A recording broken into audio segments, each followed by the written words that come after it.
Ladies and gentlemen, Ben Shapiro. Well, I mean, of course one government policy leads to the next. If you raise the minimum wage, then it's going to raise the rents. When it raises the rents, you're going to have to build affordable housing. Well, you have to build affordable housing, you have to tax people to build the affordable housing. When you tax people to build the affordable housing, people move out of the city, and you have to raise taxes on the people who remain in the city, and this is how you hollow out the economy of a major metropolitan area in the United States. We're the guardians of limited government and individual liberty. There's no one else left. We stand together, and we must never, ever stop fighting.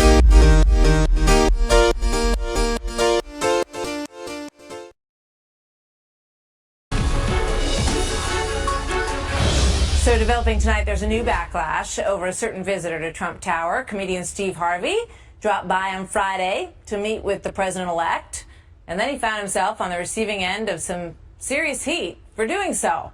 Watch this.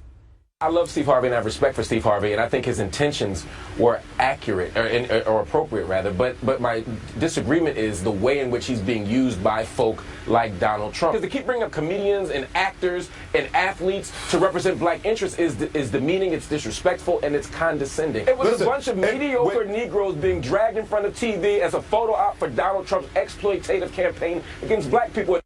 Wow. All right, joining me now, Michael Eric Dyson is a Georgetown University professor of sociology, and he is the author of the new book, Tears We Cannot Stop, a sermon to white America. And we welcome him here tonight. Good to have you with us tonight, sir. Thanks for having me. You see what's going on there, and you've written a book. Talk to me a little bit about that in context with what you see going on around you. Well, in my book, I talk about the way in which white America has viewed race, has been taught to think about race, and has not been self-conscious about their racial formation. They don't think of themselves as having a race. In the same way when men hear gender, they think, oh, that's a bunch of women. No, that's you too. You're a man.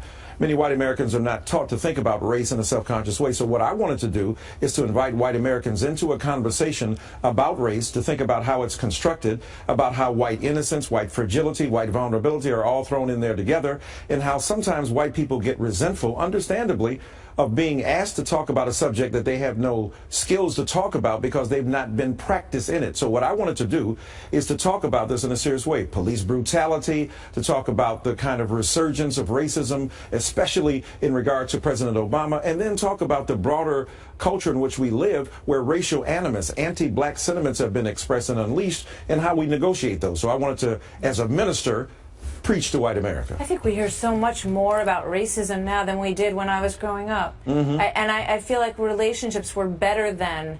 And I wonder why, after 8 years of having our first African-American president, we find ourselves in such a divisive period.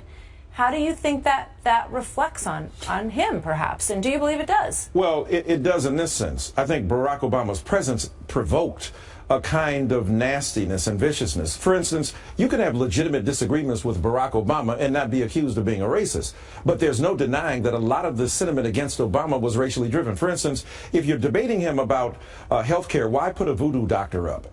When police departments are caught on tape speaking about Barack Obama in disparaging terms, why refer to his wife as a simian? In other words, the racial stereotypes that were so deep and profound have gutted any sense of having honest differences of opinion politically or ideologically. And as a result of that, Barack Obama became a lightning rod for that. Respond, if you would, to the argument that we just saw on that tape. Right. The use of the phrase mediocre Negroes. I mean, you've got Steve Harvey going over there to have a conversation. He said, look, I'm going to give this president a chance. What is wrong with that? Look, there's nothing wrong. Steve Harvey, as was said, is a remarkable man and a successful man. There's no problem with that. The problem is Donald Trump, not Steve Harvey. Look, if you want to have a conversation in white America, do you go to Miley Cyrus or Mitch McConnell? The point is that why do an end run around Mitch McConnell or John Boehner or Paul Ryan and speak to, say, I don't know, George Clooney? The point is that there are political representatives of African American culture. So you're saying Steve Harvey isn't the person for that conversation with President Donald Trump? I'm saying that if you're talking about serious issues of weight, value, and gravitas in black America, no, I don't think a comedian is the top of the list. But Leonardo DiCaprio can go talk about climate change with President Obama. And Angelina Jolie and Brad Pitt are perfectly suited to go to the White House. I think, look, Steve Harvey Harvey should But have they the did right. that all the time. They talked about policy I at the White love House. Steve Harvey, but I don't think Steve Harvey should be. But who are the you to major say that figures. Steve Harvey can't go have a conversation with I Donald didn't say Trump? that. And if he does, he's going to be criticized for I'm it. saying, look, he can be You're criticized saying he wasn't for it. the right guy. I'm saying Steve Harvey is a friend of mine, and I love him. I'm saying Steve Harvey is not the person who was on the point, is the point man for discussing policy in Black America. I'm saying there are many people who are practicing that, who deal with that every day, who have strategic advantages because they've been thinking about this. Steve Harvey is the attempt by Donald Trump to avoid dealing with some serious weight and theological and theoretical and sociological analysis about what's going on in the community. Have a conversation with Steve Harvey. That's beautiful. But also have a conversation with people who have been thinking about this. William Jewis Wilson, a sociologist who's been thinking about this at Harvard. Turn to people who have been reflecting on this politically. And when you do that, then you have both Steve Harvey, who has a right to go to the White House, and those who have expertise in gravitas. All right. Thank you very much for sharing your thoughts with us today, and we hope to see you again soon. Look forward to it. Mr. Dyson. So here with more, Ben Shapiro, editor-in-chief of DailyWire.com, with his thoughts on this controversy. Ben, good evening to you. You heard our conversation, and you heard the piece of sound there from Marc Lamont Hill talking about mediocre Negroes that he said were paraded, basically to check boxes for Donald Trump. What do you think?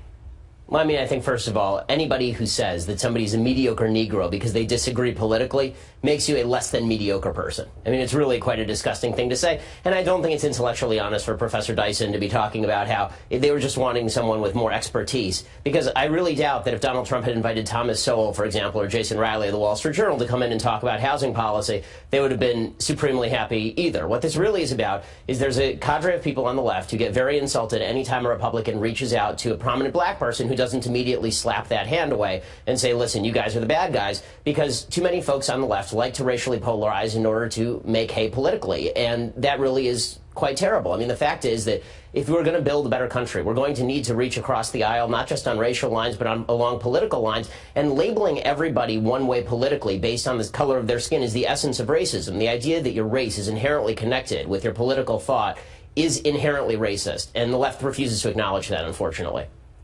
How do we, what can Donald Trump do to sort of start to bridge that divide? And do you have any hope that he can? Listen, I think Trump's actually doing the right thing on a lot of these things. I think that when Trump invites people like Steve Harvey, or when he invites Jim Brown, or when he invites any of the other people he's been inviting to talk. Martin Luther King III, is that somebody who lacks gravitas? And when he invites all of these people to Trump Tower to talk about this stuff, I think that he's actually attempting to reach out. Now, whether you think that's just PR or not doesn't really matter. The bottom line is, what would Trump do differently if he were actually reaching out as opposed to doing PR? I'm not sure he would be doing anything differently. And again, the idea that the left can object to celebrity involvement in politics, I didn't see them whining and crying when Meryl Streep was ripping Donald Trump up and down over the Golden Globes. I saw them celebrating her heroism for wearing a $12,000 ball gown in front of all of her friends. Ben Shapiro, thank you very much. Good to see you, Ben. You too.